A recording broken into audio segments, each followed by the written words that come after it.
नमस्कार मित्रांनो, देशभरात भगवान शिवाची 12 ज्योतिर्लिंग आहेत। या 12 ज्योतिर्लिंगांपैकी एक विशेष आणि प्राचीन असं ज्योतिर्लिंग ते म्हणजे त्र्यंबकेश्वर ज्योतिर्लिंग।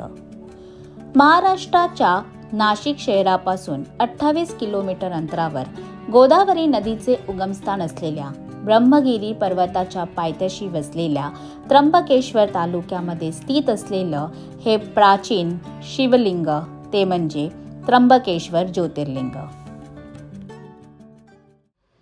नमस्कार मित्रांनो, मी अमृता पातळे तुमच्या सगळ्यांचं स्वागत करते आहे अमृता पातळे ब्लॉग या माझ्या यूट्यूब चॅनलवरती। तर 12 ज्योतिर्लिंगांचं दर्शनाची सिरीज माझी चालू आहे आणि मागच्या व्हिडिओमध्ये आपण भेट दिली ती उज्जैनच्या महाकाळेश्वरला आणि आज मी आली आहे महाराष्ट्रातील अजून एक प्रसिद्ध ज्योतिर्लिंग ते म्हणजे त्र्यंबकेश्वर। तर आज आपण त्र्यंबकेश्वर मंदिराची माहिती घेणार आहोत आणि त्र्यंबकेश्वर मंदिराचं दर्शन घेणार आहोत। तर हा व्हिडिओ शेवटपर्यंत नक्की बघा।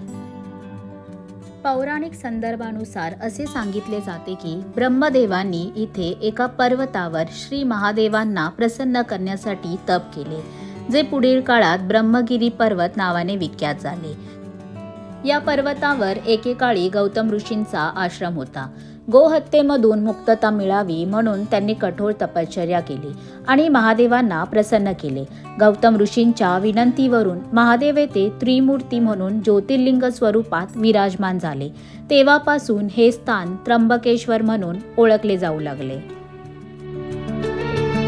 तर आता आम्ही मंदिरामध्ये आलेलो आहोत। 2 लाईन आहेत, एक VIP दर्शनाची आणि एक जनरल लाईन आहे।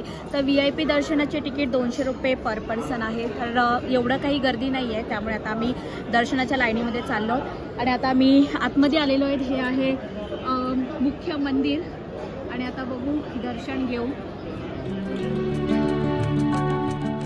त्र्यंबकेश्वर ज्योतिर्लिंग हे भारतातील 12 ज्योतिर्लिंगांपैकी विशेष आहे। हेमाडपंथी शैलीचे हे मंदिर वास्तुकलेचे अद्भुत प्रतीक आहे। गोदावरी नदीकाठी वसलेले त्र्यंबकेश्वर मंदिर काळ्या दगडांनी बनलेले असून मंदिराची वास्तुकला आश्चर्यकारक आहे। मंदिराची उंची 90 फूट असून त्याचा 5 कळस आहेत। मंदिराच्या चारी बाजूस दगडी तटबंदी आहे। कळसावर 5 सुवर्ण कलश असून ध्वजा पंचधातूंची आहे। ब्रह्मगिरी पर्वताच्या निसर्गरम्य परिसरात वसलेले त्र्यंबकेश्वर हे तीर्थक्षेत्र असल्याने येथे 12ही महिने भाविकांचा मोठा राबता असतो। श्रावण महिन्यात ही गर्दी अधिकच वाढते।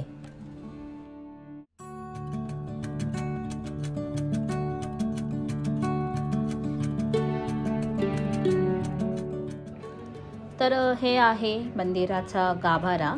तर या मंदिराच्या शिवलिंगाची वास्तविक रचना ही इतर ज्योतिर्लिंगांपेक्षा वेगळी आहे, कारण त्र्यंबकेश्वर येथे शिवपिंडीमध्ये अंगठाच्या आकाराचे 3 कपार आहेत, ज्यात त्रिमूर्ती म्हणजेच ब्रह्मा विष्णू महेश विद्यमान आहेत। या शिवलिंगातून गोदावरीचा प्रवाह सातत्याने सुरू असतो।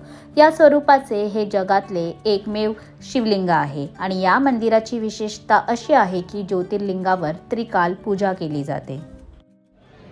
तर फायनली आता 2 तासाच्या प्रतीक्षेनंतर आमचं मंदिराचं दर्शन झालेलं आहे। तर हे आहे त्र्यंबकेश्वर मंदिर।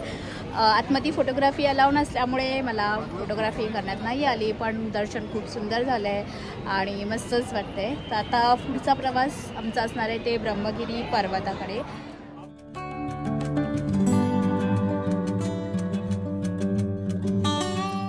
तर मित्रांनो, या मंदिरापर्यंत पोहोचण्यासाठी तुम्ही मुंबई किंवा पुणे येथून बाय रोड येऊ शकता। तसेच नाशिकवरून सुद्धा अनेक बस सेवा उपलब्ध आहेत जेणे तुम्ही या मंदिरापर्यंत पोहोचू शकता, किंवा तुम्ही आमच्या भटकंती महाराष्ट्राची या टूर ग्रुपशी संपर्क करू शकता। ज्योतिर्लिंगाचे अनेक टूर्स आम्ही घेऊन येत असतो।